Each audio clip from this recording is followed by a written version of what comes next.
Valverde est connu pour avoir une hargne légendaire, une expression de visage qui laisse sans voix et un charisme incroyable qui laisse tout le monde bouche bée. Bon allez, plus sérieusement, on va faire un petit point sur son passage en 2 ans. Il est arrivé en mai 2017 car Enrique n'a pas voulu prolonger, principalement pour le 4-0 de Paris, même s'il dira être usé mentalement. Valverde a fait des bonnes saisons avec Bilbao, mais ce qui attirera l'attention de la direction catalane sera sa victoire face au Barça en Supercoupe d'Espagne en 2015.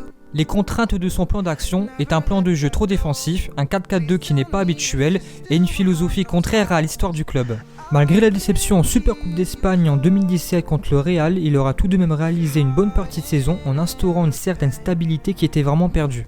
Mais ce qui lui vaudra les foudres du ciel sera sa mauvaise gestion des joueurs, comme le fait de ne pas avoir mis Dembélé titulaire au match retour contre la Roma, ce qui lui vaudra quelques remarques. J'ai énormément vu de commentaires au fil de la saison reprochant la timidité d'Arthur, mais comment expliquez-vous la déclaration qu'il aura lors de la Copa América disant qu'il ne peut pas s'exprimer au Barça de la même manière qu'il le fait au Brésil. Même si c'est vrai que Coutinho ne s'est pas bien adapté au club pour le moment, j'ai vraiment du mal à tout mettre sur son dos. Je ne comprends pas l'insistance du coach à le mettre ailier alors qu'il aurait dû prendre le jeu à son compte et descendre d'un cran.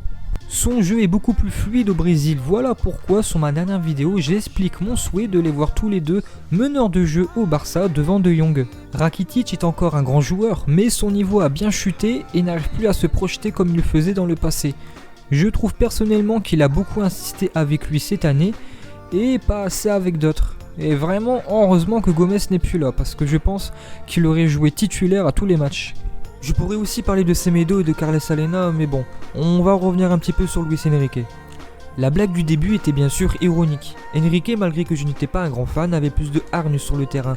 Et je suis sûr qu'avec une personne comme lui, le Barça n'aurait pas subi la remontada de Rome et encore moins celle de Liverpool. Tiens, parlons-en de ce match. Valverde a fait le choix de faire reposer tous ses cadres avant le match au retour, mais si vous regardez bien, Klopp et ses hommes ont eu une saison beaucoup plus physique, ont joué le championnat jusqu'au bout et ont malgré tout été plus performants physiquement. Donc oui, difficile de ne pas faire tourner son effectif après avoir gagné 3-0 le match aller, mais quand tu sais que ton adversaire possède Anfield et que ta propre équipe est largement capable de prendre le bouillon, ne les laisse pas baisser autant l'intensité. Ensuite, beaucoup critiquent le jeu de Simeone, mais au moins lui, il sait où il va et possède une identité.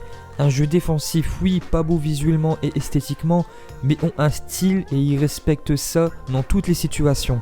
Je vous mets au défi de trouver le vrai style du Barça sur les 2 dernières années. Il y a toujours beaucoup de possessions, oui, car Messi, Busquets, Piqué sont encore là.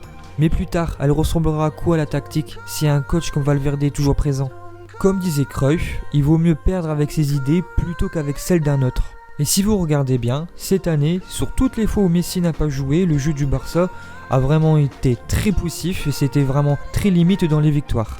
Et quand Messi n'est pas là, Suarez se sent orphelin, les milieux ne savent pas à qui donner la balle et Jordi Alba a beaucoup moins d'automatisme car depuis un petit moment c'est lui le vrai ailier gauche et il délivre de vrais caviar à Léo. Sa tactique à Bilbao marchait car ils étaient peu médiatisés, mais au Barça tout ce que tu fais est analysé dans les moindres détails. Et il suffit de regarder les stats pour se rendre compte que son plan d'action est moins efficace que les anciens coachs. Après Liverpool, il aura reçu du soutien auprès de certains cadres et du président, et également par Guardiola, disant qu'il pratique un jeu spectaculaire. Bon, je comprends le fait qu'ils veulent défendre son ami, mais j'aurais aimé plus de sincérité venant de sa part. Mais s'il reste cette année, il n'aura aucune excuse pour ne pas pratiquer un beau jeu. Donc, Valverde doit-il partir du Barça ? Eh bien, j'ai envie de dire, ça dépend pour faire venir qui. Il y a eu des rumeurs parlant de Roberto Martinez accompagné de Thierry Henry, et j'admets que c'était une option plutôt séduisante. Le sélectionnant de la Belgique est espagnol et aime la possession de balle. Suffit de se souvenir de la dernière Coupe du Monde des Belges pour s'en rendre compte. Pour Thierry Henry comme adjoint, je pense que c'est une bonne chose car les deux hommes se connaissent parfaitement. Son passage à Monaco l'an dernier est un échec car il manque d'expérience, mais qui d'autre que lui peut mieux apprendre aux attaquants à transpercer les filets ? Et vous, qu'en dites-vous ? Valverde doit-il continuer une année supplémentaire ou doit-il s'en aller maintenant ? Si vous avez aimé la vidéo, je vous invite à lâcher un pouce bleu et à commenter la vidéo, ça m'aide vachement pour le référencement. Et je vous dis à la prochaine.